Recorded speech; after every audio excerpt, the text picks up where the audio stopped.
Okay. Done. Tassos, hello and welcome to Women in Confidence. Lovely to have you here. Thanks very much for joining me. Thank you, Vanessa. It's my pleasure being here and looking forward and being excited to do this podcast together and bring some value to your audience. Great, thank you. So if you're a regular listener to Women in Confidence, you might be thinking, hang on a minute, that doesn't sound like a regular guest.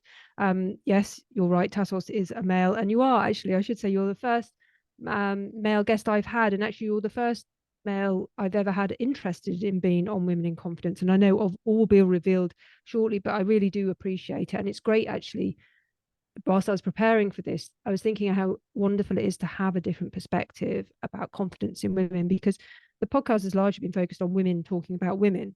So it's going to be really interesting to have your view on it. And I'm just really excited to have this conversation with you.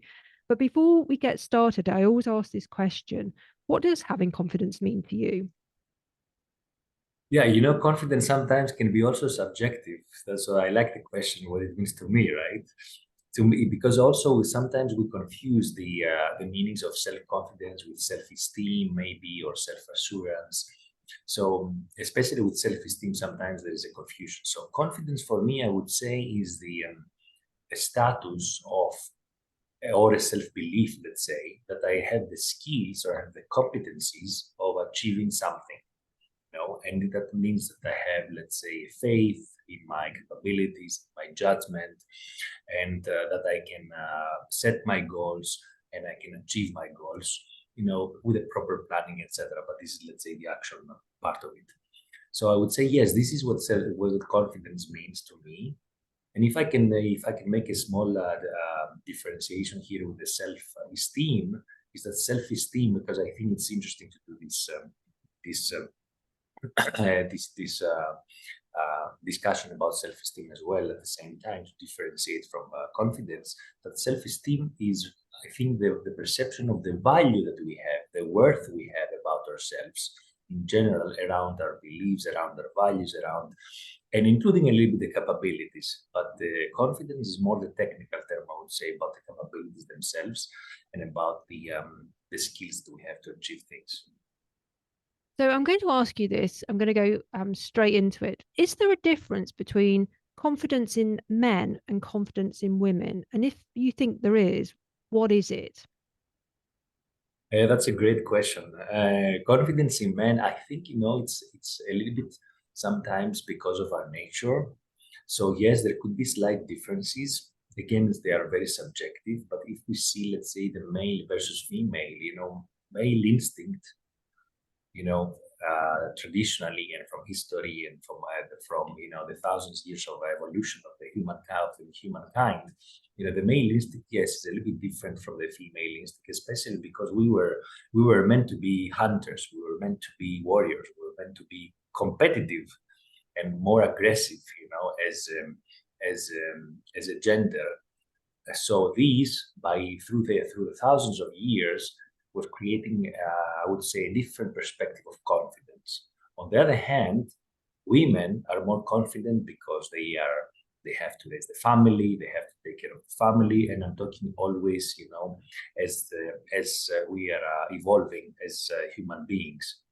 Of course, sometimes now the social environment, and the recent, political and social and cultural, let's say, developments have also started differentiating a little bit these terms in our minds, at least mentally.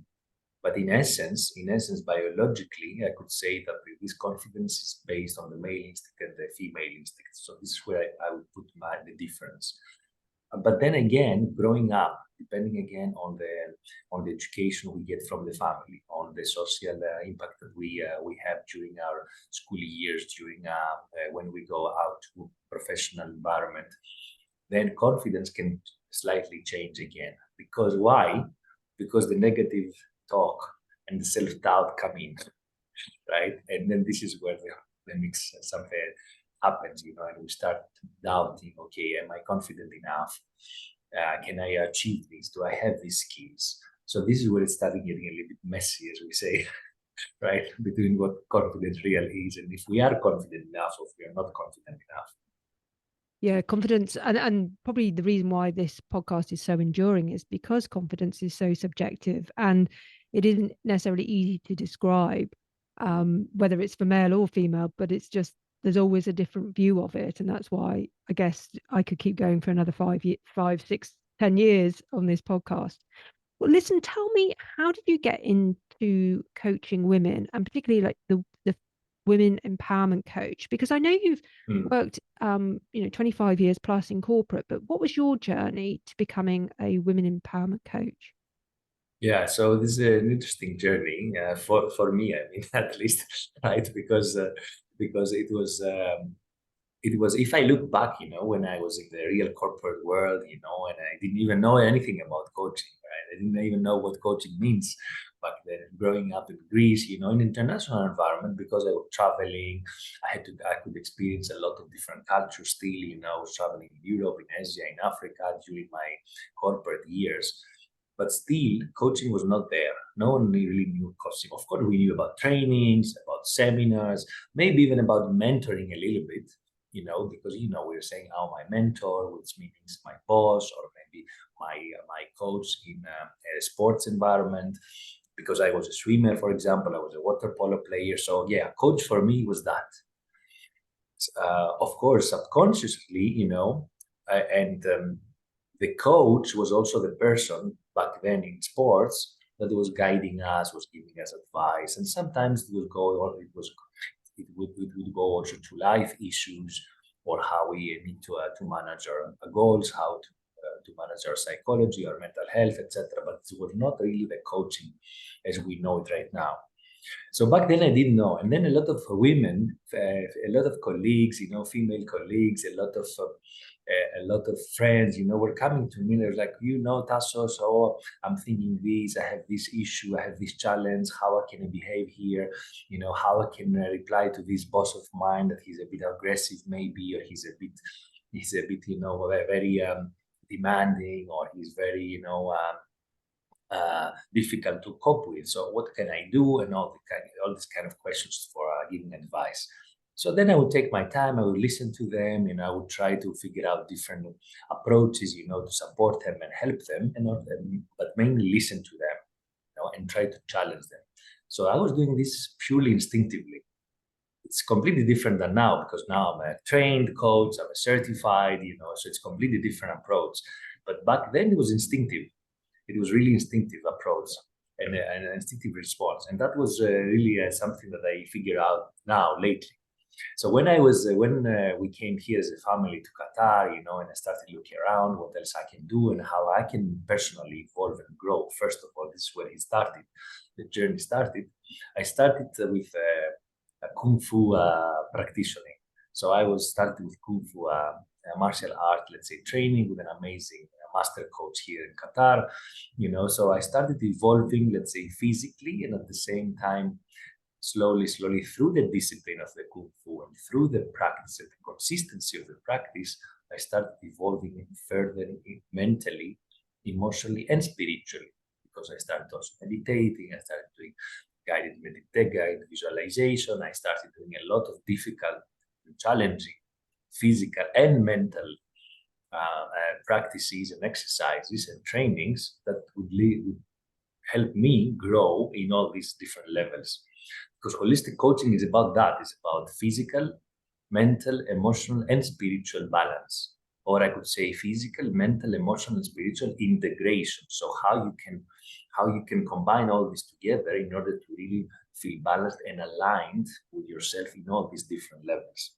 So coming back to your question about women empowerment, I said, okay, so if I have an instinctive, let's say, skill or talent, and women could listen to me, and I could give advice to women, and I saw at the same time what's happening in the working environment, which is, I would say, male-dominated environments still, and they are very much influenced by decisions taken by men, and by this, young and male energy, and not the young female energy.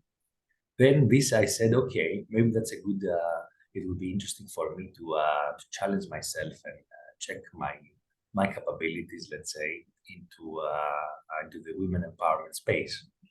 And it's worked. It has worked. It has worked, and it's I'm getting more and more, let's say, empowered myself, right, to go deeper and deeper into this space and really support and have impact and serve and provide value, to women that really think they need support in this space, in empowerment. They need to feel accepted, very important, right? They need to build their resilience so that they can overcome any challenges in the personal life and professional life.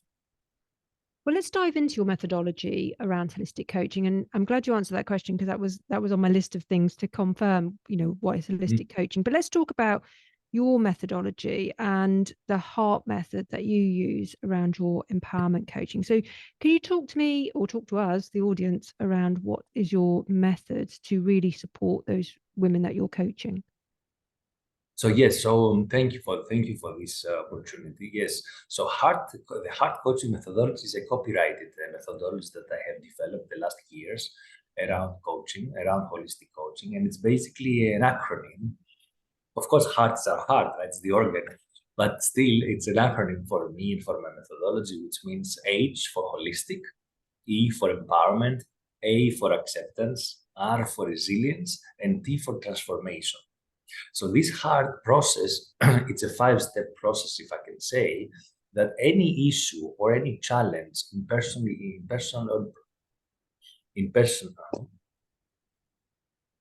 Can you hear me? I can hear you, but I think, yeah, okay, sorry. Yeah. I can hear you, can see me, right? Okay, because everything's fine. I got a Zoom pop-up window that the session was ending. Oh, So no, I was like, no, it's definitely here. okay, sorry. So you were just covering the HEART methodology. About the HEART methodology, yes. So I was saying that H is for holistic approach, E for empowerment, A for acceptance, R for resilience, and T for transformation. So basically, this is a 5-step process that whenever I have any issue that a woman is coming to me and says, "Look, Tassos, for example, I feel that my self-esteem is low. How you can help me?" Or, for example, I have an issue with my weight loss. What can I do to change these and have a better self-image for myself, etc., etc. So any issue that the woman is facing on a personal or professional life, I guide her through the HEART methodology, because I see that the base and the number one step is the holistic approach. What this means is that how aligned a woman is with herself in terms of her priorities, in terms of things are important to her, in terms of what she's doing about her self-care, so the physical aspect, right? Then how she's prioritizing, how she's taking control of her life, which is the mental aspect. Then the emotional aspect is, how does she communicate that? Does she share what she's thinking? Does she share what she's feeling? Is she open to hear, to listen, to take some guidance or not? What about her relationships in life, with her husband, with her kids, with her colleagues, family, etc.? So this is the emotional aspect. And finally, is there an alignment with the spiritual space of hers? Does she understand what her soul really wants? Is she at all sensitive in this or not? So this is the holistic approach. Once we try to get this alignment around the holistic approach of the specific issue, again, I'm saying about the specific issue that she is facing, that she is challenged with, then we go to the empowerment, to the E aspect, the empowerment. Why? Because once we start feeling that we manage this holistic approach and we are feeling more grounded, we feel more secure, we feel more aligned with who we are and what do we want to achieve, then immediately we get this confidence. And since your podcast is about confidence, we start building on our confidence. Once we start building on our confidence, then we get the empowerment that we need, the self-empowerment, and slowly we start receiving also the acceptance from others. Because when we are feeling empowered, we communicate that. We reflect this to the others. We reflect this to the world outside. We reflect this to our colleagues, to our family, to all the environment outside of us. And then we slowly we receive the acceptance which we need. Because I'm telling you by experience, over 80% of my clients is about acceptance, is about how I can feel accepted. What do I need to do to feel accepted and feel heard and feel that people are listening to me and feel that people are accepting me as I am and not as they would like me to be, what they would like me to be, but as how they can accept me as they are, as I am. So this is the acceptance aspect. And then by let's say by fueling the empowerment, the acceptance, and circling back and reflecting back, and again, we're building the resilience that we need. Slowly, because the resilience is about consistency. Resilience is about overcoming challenges. Resilience is about really facing the world outside in the best way possible that we can in order to really have the capacity and the consistency, to be there when we need to be there, be present, stand up when we need to stand up in any circumstance, right? And say, this is who I am. I know what I'm doing. I know what I want, and this is my life, and this is my path, and I will stay true to myself. I will stay true to my path. So this is the resilience aspect. And in the end, transformation comes by itself. I don't need to say much about transformation, because if you look back where you started, where you were challenged and you had this issue about, let's say, self-esteem, or about weight loss, or about acceptance, whatever was that, and then you see your way through this process, through this coaching process, then you see the real transformation. And how many times do people come to you in this process? Is it, I mean, because transformation isn't something in my experience in particular, either I've been through the process or I've coached people. Transformation isn't something that happens overnight. So how long or how often do people come to see you? Now, when we starting with the coaching agreement, we usually start with minimum 3 months, and we have coaching sessions every week. So yeah, I advise and I recommend weekly sessions of 1 hour or 1.5 hours, depending on the coaching container, let's say, that we are working around.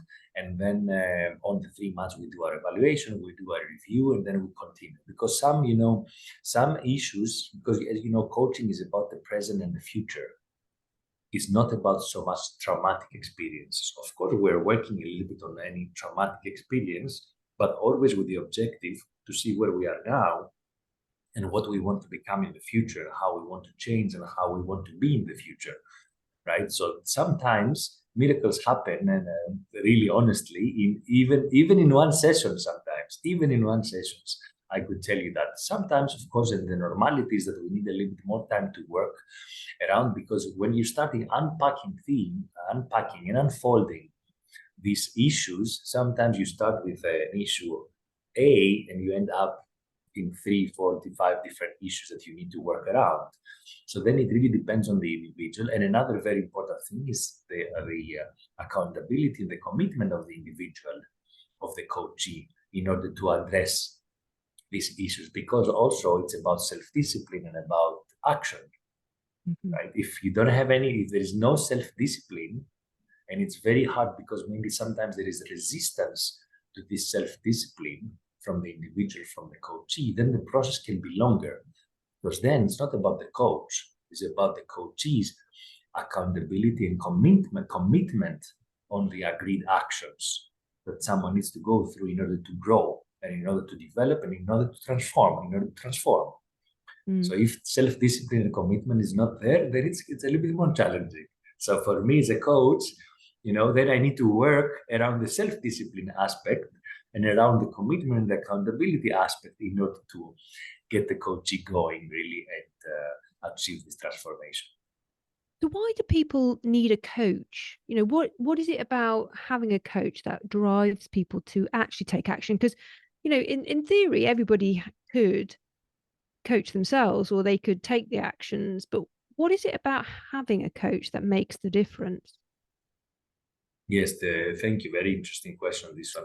I would start that, first of all, many of us, including myself and everyone, sometimes we feel a little bit unstable. We feel that we don't have the mental clarity, we don't have the clarity that we need in understanding who we are, in understanding what we are, what are our unique talents, what are our unique skills, how we can overcome a situation in our life, that sometimes we feel that we're blocked, or we feel that we are, let's say, imprisoned in a way, and we cannot escape.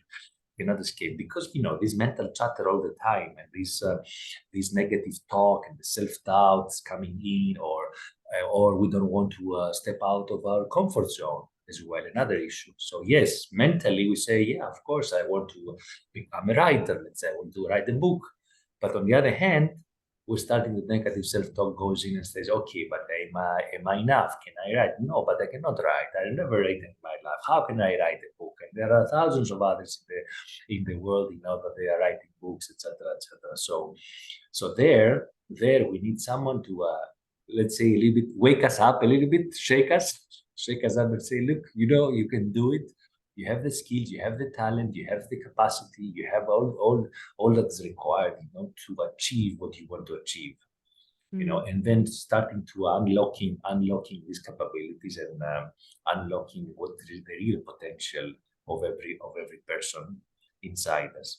So this is where the coach is needed. One, because some of us, sometimes we cannot realize that we have the capability, we have the confidence, we have the confidence, to achieve things. So we need someone to remind us, we need someone to lead us, to give us a little bit, challenge our beliefs and challenge our values around it. Second, because we know what we want, we understand, but maybe we don't know the way.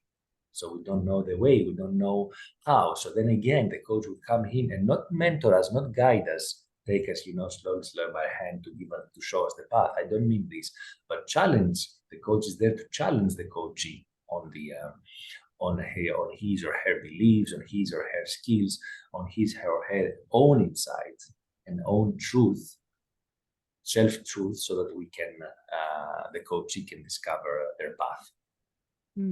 You've talked, or you mentioned self-talk quite a bit, and I've heard that mentioned quite a few times, and it's a real confidence killer in many ways. The chatter in your head can really kill confidence. Where would you start with a client then who has the self-talk? I mean, some people are not even aware of it. Some people don't even know that they're having this conversation with themselves, and it's a real limiting challenge for them. But where would you start with a client who so I would question you, for example, if I was coaching you now, I would ask you, what is something that's really blocking you to achieve what you want? Well, yeah, go on. What did you think? Well, I mean, it's always, I'm my biggest barrier to everything. I genuinely are, and I don't think I'm unique at all. I think that's very common. Correct.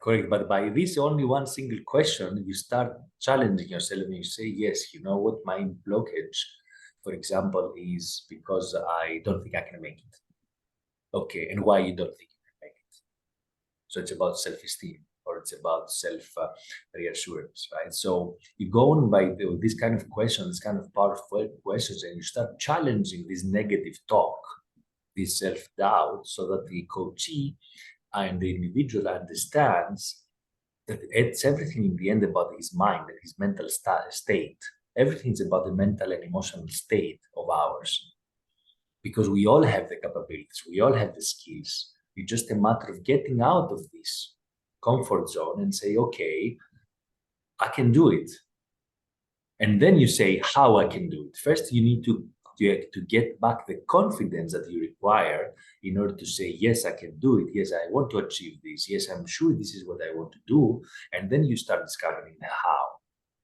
But then the number one thing is this one, to start realizing that this negative talk, this self-doubt thoughts, and this mental chatter is there to really keep us, let's say, safe. But this is not a reality.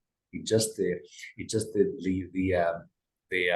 mind, a mental trap, as I used to say. It's a mental trap that we believe we are safe, but then we don't grow, we don't develop like this. Many years ago, I had coaching, and I must have been, I don't know, having a negative moment, and maybe I said, I'm an imposter here, I don't belong here, which is quite common when I was in a senior role. And my coach said to me, is that always true? And it really made me think, actually, well, of course it's not always true, because first of all, I was promoted, I was hired, I was all these sorts of things. And that really stopped me in my tracks, that one question, is that always true? Because it's not, and it's just one belief that has cropped into my head and has dominated that space. But it genuinely isn't true. And I think I ask myself that question a lot now. Whenever I have a negative thought pop into my head about myself, I always say, is that always true? And it Yeah, works. it's great, and thank you for sharing that, because you see what you just said now, that everything is about perspective. It's about what you're comparing it with. What do we compare with? Because you say, yeah, is that true? Or comparing on what? Based on what? Yeah, of course, if I make 1,000 thoughts every day, right? Maybe 50, maybe 100, maybe 200, maybe 500 would be negative. But what about the rest? what about the rest which we miss evaluating? Because maybe we don't give them the same importance. So it's a matter of perspective, a matter of importance that we give to things, and we give to our thoughts on a daily basis, and our beliefs, because everything is about perspective. Everything is about this mental and emotional state that I mentioned before. Everything is about which angle we see the different things, and which view we see the different, and from which view we see the different things. Because the same thing is this the classic, the classic example of the glass half full or half empty. It's the same thing. I can have a completely negative view on things, and you can be the most positive person in the world around the same exactly the same things. So given what you just said, then you can think yourself confident. Yes, you know what and I was not always like this. I had also a lot of up and down, my life, or feeling low with a very low confidence or very high confidence. Right now, I can tell you right now at this moment, yes, I'm feeling very confident, because I've coaching for me is really my mission, and I'm really passionate, and I'm really empowered in this, what I'm doing. So I'm very, very confident in this. I have a long way to go, of course, but still I'm very confident, that I can serve, and I can have impact, and I can provide invaluable things. I can share my knowledge, I can share my experiences to people out there. Excuse me, and really support. Excuse me for my cough. And really support, women, professionals and executives into this challenging world, let's say, this challenging situation on a daily basis.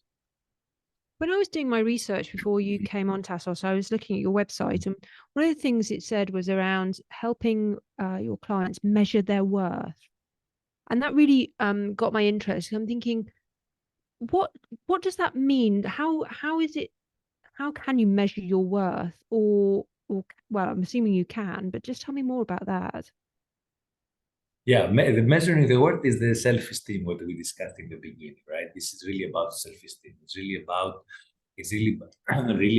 evaluating what you really have in your toolkit, if I can say that, mentally, physically, emotional, and spiritually, right? To really have this confidence and have this self-awareness on how you can be in the world, on what you can achieve in this world, what kind of legacy you want to leave in this world. Because if we want to talk spiritually about self-worth and about measuring the worth, it's about, again, subjective. And for me, it's about legacy. For me, it's about what I want to leave back to my family, to my kids, when I will leave this life, right? So this is about the worth for me. This is about worth. And because it's not about worth, about measuring or competing someone else. I never see it like this. Maybe some people could see it like this. That's fine. But for me, I value my worth is about really what is the best version of myself? What is the maximum that I can reach in terms of impact, in terms of serving other people, in terms of contributing to the society, in terms of contributing to the world, and leave this a long-lasting legacy that can really have an impact. In that sense, it's the worth for me.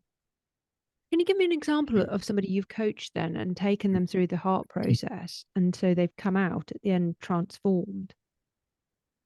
Yes, No names, of course. but Of just course, we don't say yeah. names. We don't say names, of course. But I have different cases and different examples in this. So, for example, a coachee that I had, she was around 35 years old. She's there at 35 years old, 36 now, because we were working last year together for a few months. So she was.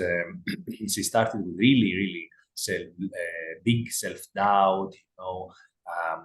I'm not enough, I'm not sufficient, I'm not good at my work, I cannot be a good mother, I cannot be a good wife, and really going into this kind of space. And then she one time, while we were working together with the different, let's say, approaches and based on the Harvard methodology, she had an interview with for a new career job, for a new job, for a new career. So she was asking me for coaching around this before the interview. And she was like, yeah, Tassos, but I'm afraid how I can go there. What can I tell him? Tell them I have not achieved anything and all that. And I said to her, look, I said, how many times have you done interview in your life? She said, many times, 5 or 6, 7 times so far. Okay, for a new job, yes. Okay. Have you ever failed? She said, now that I'm thinking, no, never. So I said, okay, so what you're afraid? What are you afraid then now? What's your fear there? Where's this self-doubt is coming from? Yeah, because maybe I don't have the skills for this particular job, the technical skills and everything. Okay. And I said, okay, do you think they would invite you in an interview like this between hundreds of other people if they thought that you don't have the skills, the hard skills or the soft skills in the first place? And then she was like, yeah, you know what? You're right. So that's an example of the discussions that we had, but the transformation. And she got the job, and then she was really happy, and she came back to me, and she was thanking me and all that. And it was interesting because in her family she was the boss. In her professional space, right? She was really doubting about herself, really, and she could not really stand up and really showcase what she can do and what she's able. So you see the same person in two different environments, the different aspect, the different perspective of hers, on her capabilities and her skills. So yes, I think this was a good example of the transformation, and it was a good example of how she managed to align in both spaces, the personal and the professional space, to really align with her worth in that sense. Really interesting you bring that up about this lady being the boss at home, and yet in the workplace she didn't have necessarily the confidence in her skill set. Because I've also met many women who, are an amazing at home. They run the family budgets, they do all the scheduling, and they're doing homeschooling or whatever, and yet at work they don't have the confidence to go for a promotion or to put themselves forward, even to speak up in meetings. And that sort of disconnect between the private life, where they clearly are very competent and have the confidence, and yet when they come into the workplace they sort of sometimes leave that at home. And I think that's quite common, and I've heard it more common in women. Is that something that you believe to be true as well?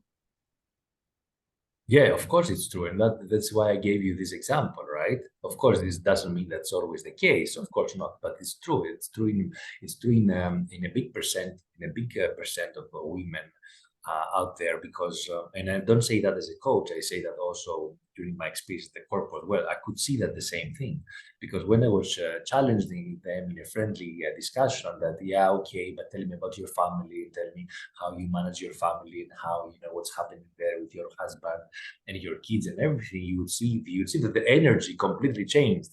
Their energy was very positive, very ambitious. They were very controlled. They had the control, all the control around the family and all the family issues. And they knew exactly what they wanted for their kids. They knew exactly what they wanted for for their education, for their careers, whatever, for herself, how to manage everything. But on the other hand, in the professional environment, yes, they thought that they were lagging behind. They didn't have this confidence required. So yes, this is very common. It's very common. This misalignment is a great opportunity to improve and great opportunity, to really find this balance between these two. Because without this balance, and this is part of the hard coaching methodology, we need this work-life balance and integration. We're not talking about work-life balance, okay, in terms of how many hours I work and how many hours I spend at home, because it's not about the quantity, it's about the quality. It's about the quality of the hours. I may work 4 hours a day, very, very efficient, right? And I can do the same job like being 8 hours in a working space, and still I'm losing my time. Or I can be with my kids 3 hours a day, let's say, at home, and not spend quality time at all with them and doing other things, and not really paying attention. Or I could spend 1 hour with my children at home and really being this quality daddy, father, children, time where skills are developed, where emotional connections is happening, where there is really a joyful time and quality time with the family. So again, it's a matter of perspective. It's a matter of quality versus quantity here. So what's your one piece of advice for women who are listening and they just want to maybe get started in building their confidence? What would you advise them to do? To build this confidence, yes, I would start really with the mental, physical and mental well-being, including the physical, because self-care is very, very important, because it's a very common attitude or aspect in women, that because of the nature, because of the way they were brought up, because of the way they were taught, whatever, that women has to give and only give and give and give and give and provide, being the provider of the family, being the provider for everyone. Yes, but for how much? For how much? For how long? And at what cost? And at what cost? Because if this means that then there is a mental or a health cost is very high, then this self-care needs to be brought back. And this needs paying attention to the self-care, paying attention to our mental well-being, for me is number one. Because the healthier we are in these two aspects, the more energy we have and the more interest we have to give more to others. Because if we don't have the necessary energy ourselves, we cannot give back energy because we are drained. So what energy can we give back to our kids? What energy can we give back to our loved ones? So for me, number one is this. Number two would be really to identify who we really are. This is a big challenge as well. So what am I? Am I identifying as a mother only? Am I identifying as a father only? Am I identifying as an executive?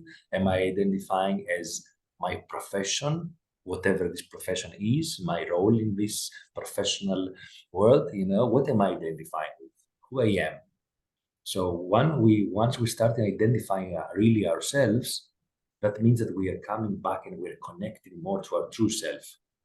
And by connecting to our true self and our authentic self, then we started realizing about our capabilities, our skills, what we have that we can offer back to the world. And this builds the confidence at the same time, slowly.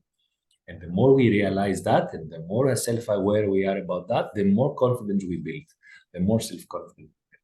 And then, of course, it's about routines, it's about habits, it's about daily how we manage our daily schedule, the priorities that we give, our time management, the importance of the things that we are dealing with, stepping out of the comfort zone because we need to be challenged sometimes, managing the negative self-talk we discussed before, visualizing what we want to achieve, the success that we want to have, right? The big and bold goals that we want to really achieve, and also working with ourselves personally and growing, right? Because maybe I'm the best talent. Maybe I'm the best talent in the world, let's say in music or in a theatrical play, whatever. Maybe I'm the best, but if I don't practice it, if I don't challenge myself further, if I don't train myself, I will not grow. It's the same thing. It's the same thing like sports. You have we have someone with, let's say, average skills, but really hardworking, really hard training, really consistent training. And then on the other side, you have a talent, very, very talented athlete, but he's a bit lazy. He thinks a lot about, he thinks that he has over self-confidence or over self-esteem, high esteem. He doesn't he doesn't focus necessarily on his training. So who will reach in the end?